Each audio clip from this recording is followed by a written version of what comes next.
आज का अपना टॉपिक है फंडामेंटल ऑफ एंटरप्रेन्योरशिप पेपर के अंतर्गत economic environment and it's component, आर्थिक वातावरण एवं इसके घटक।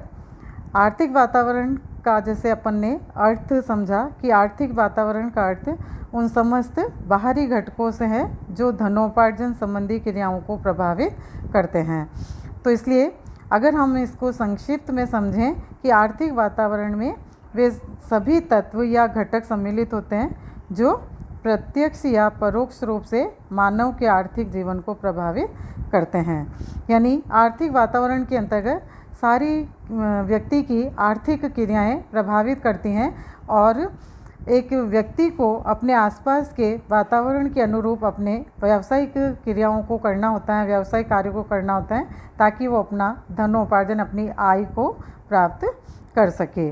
तो इस प्रकार से जैसे स्टूडीवेंट ने भी कहा है कि आर्थिक वातावरण का आशय सामान्यतया उन बाह्य शक्तियों से है जिनका किसी व्यवसाय पर प्रत्यक्ष आर्थिक प्रभाव पड़ता है। तो इस प्रकार आर्थिक वातावरण में वह परिवेश या हम कहें समस्त सामाजिक, राजनीतिक या जो संस्था की विभिन्न दशा वो सम्मिलित होती हैं और जिनके अंतर्गत व्यावसायिक कार्यकलापों का संचालन किया जाता है। तो इस तरह से किसी भी प्रकार से आर्थिक वातावरण का और वह परिवेश यानी अपने पूरी संस्था पर पड़ता है और एक उद्यमी या एक व्यवसायी के द्वारा इन सभी क्रियाओं को, इस सभी किए जाने वाले कार्यों को अपने आसपास के वातावरण के अनुरूप ढालना होता है। तो इस आधार पर आर्थिक वातावरण की अपन कुछ विशेषताएं देख सकते हैं, जैसे कि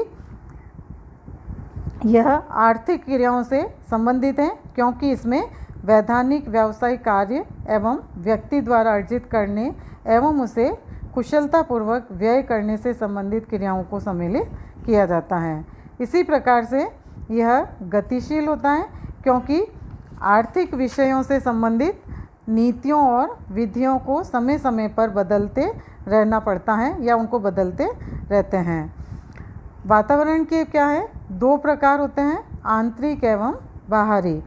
इनमें से जो इंटरनल एनवायरनमेंट है, आंतरिक वातावरण है, उस पर तो व्यवसायी या संस्थाएं या जो उपक्रम है काम करने वाले वो क्या करते हैं, आसानी से कंट्रोल कर सकते हैं। जैसे इंटरनल कर्मचारी वर्ग है, प्रबंधक वर्ग है, अन्य जो काम करने वाले व्यक्ति हैं संस्था के अंतर्गत, जो मानवीय संसाधन है, उन पर आसानी से नियंत्रण किया जा सकता है, उनको अपनी पॉलिसी के अकॉर्डिंग कार्य करवाया जा सकता है। लेकिन बाहरी वातावरण की एक भौगोलिक सीमा होती है जो संस्था के कार्य के अनुसार घटते बढ़ते हैं और आर्थिक वातावरण अनेक घटकों या तत्वों का प्रभाव डालता है या उनका प्रभाव पड़ता है।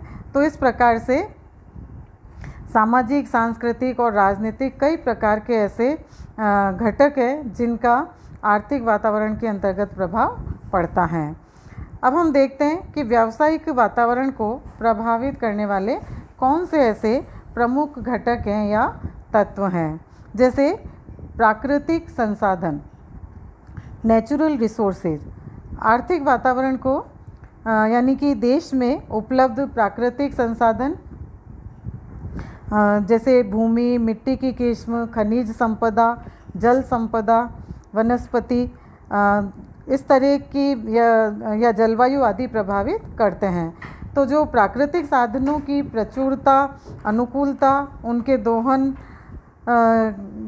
से आर्थिक विकास और रोजगार में वृद्धि होती है और इनके अभाव में देश में गरीबी, भूखमरी, बेरोजगारी और पिछड़ेपन की स्थिति बन सकती हैं। तो इसलिए प्राकृतिक संसाधनों का आर्थिक वातावरण के अंतर्गत अत्यधिक प्रभाव पड़ता है। इसी प्रकार से मानवीय संसाधन, ह्यूमन रिसोर्सेज। मानवीय संसाधन आर्थिक विकास के महत्वपूर्ण निर्धारक घटक होते हैं। तो जिन देशों में मानवीय शक्ति स्वस्थ और कुशल और प्रशिक्षित होती हैं तो उन देशों में आर्थिक विकास तेज़ी से होता है, क्योंकि श्रम शक्ति की कमी, अस्वस्थ एवं अकुशल श्रम शक्ति आर्थिक विकास में बाधक होती हैं। तो इसलिए जिस देश के अंतर्गत मानवीय संसाधन शक्तिशाली हैं और कुशल हैं, तो ऐसे देश हमेशा विकसित देशों के अंतर्गत आते हैं, उनका आर्थिक विकास तेज़ी से होता है। आर्थिक प्रणाली का स्वरूप, फॉर्म्स ऑफ इकोनॉमिक सिस्टम। आर्थिक प्रणाली का जो स्वरूप है वो भी आर्थिक वातावरण को प्रभावित करता है। इसी तरह से आर्थिक नीतियाँ, इकोनॉमिक पॉलिसीज, आर्थिक वातावरण को सरकार की आर्थिक नीतियाँ जैसे औद्योगिक नीतियाँ, इंडस्ट्रियल पॉलिसी हैं, लाइसेंस पॉलिसी हैं, कृषि नीति है, कीमत यानी प्राइस पॉलिसी है, श्रम नीति, तो ये सारे नीतियाँ भी उसको प्रभावित करती हैं। तो यानी यदि ये नीतियाँ उपयुक्त, प्रगतिशील और सुदृढ़ हैं तो कृषि, उद्योग और व्यापार का विकास होता है और इसमें उत्पादन, आय, बचत, विनियोग, पूंजी निर्माण बढ़ता है और देश का तीव्र विकास संभव हो पाता है। फिर आर्थिक संनियम, इकोनॉमिक लॉज। आर्थिक नियमों में अनेक संनियम सम्मिलित होते हैं, जैसे व्यापारिक संनियम, औद्योगिक संनियम, कारखाना अधिनियम, श्रम कानून। इस प्रकार के विभिन्न अधिनियम इसके अंतर्गत सम्मिलित होते हैं और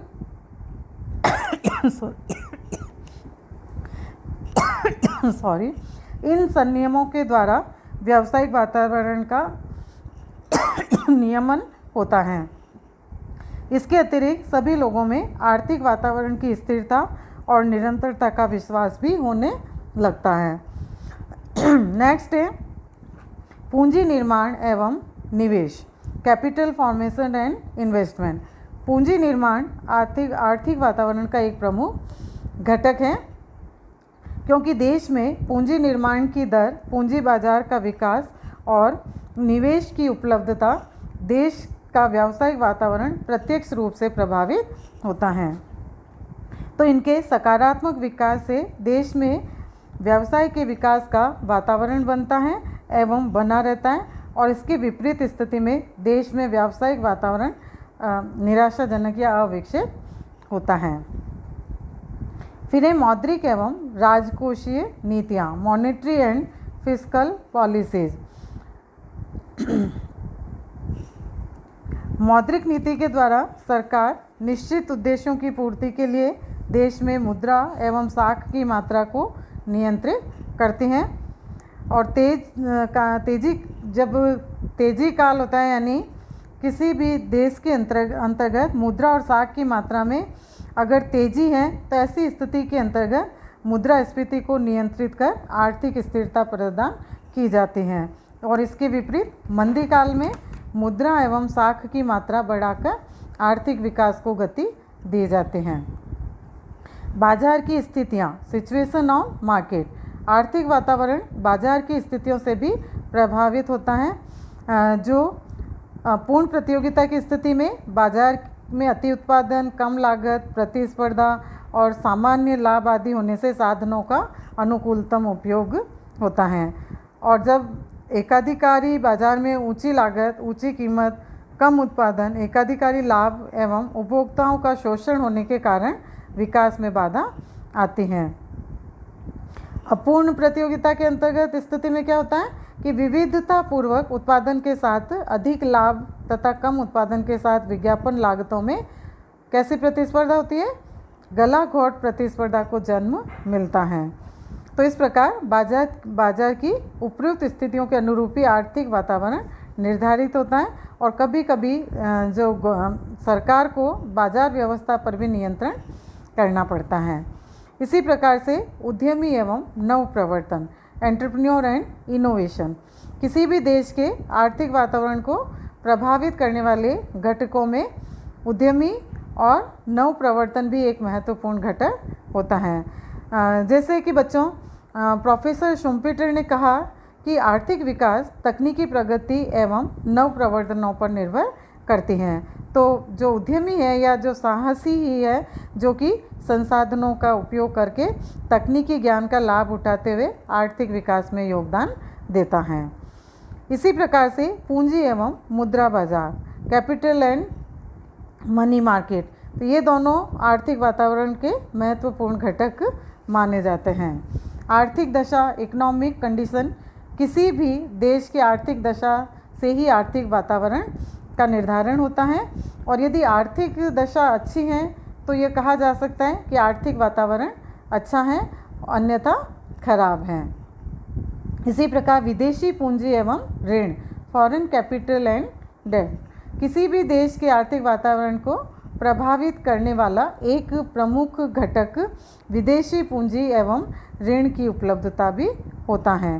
क्योंकि यदि विदेशी पूंजी उपलब्ध है तो न केवल उपभोक्ता एवं पूंजीगत वस्तुओं की उपलब्धि में वृद्धि होती है, बल्कि विकास के लिए मानवीय साधनों का निर्माण करने में भी सहायता मिलती है। यानी मानवीय संसाधन भी उनका निर्माण करने से तात्पर्य है कि मानवीय संसाधनों को आसानी से उपलब्ध करना या उनकी प्राप्ति करना संभव हो पाता है। आधारभूत सुविधाएं, इंफ्रास्ट्रक्चरल फैसिलिटीज़, आर्थिक वातावरण आधारभूत सुविधाओं एवं संरचना से प्रत्यक्ष रूप से प्रभावित होता है। व्यावसायिक वातावरण, ऑक्यूपेशनल डिस्ट्रीब्यूशन, व्यावसायिक वातावरण या व्यावसायिक वितरण का अर्थ उस देश की जनसंख्या उत्पादन की उन क्रियाओं में कितनी मात्रा में लगी हुई है इससे होता है। और जनसंख्या का वितरण 3 प्रकार से होता है।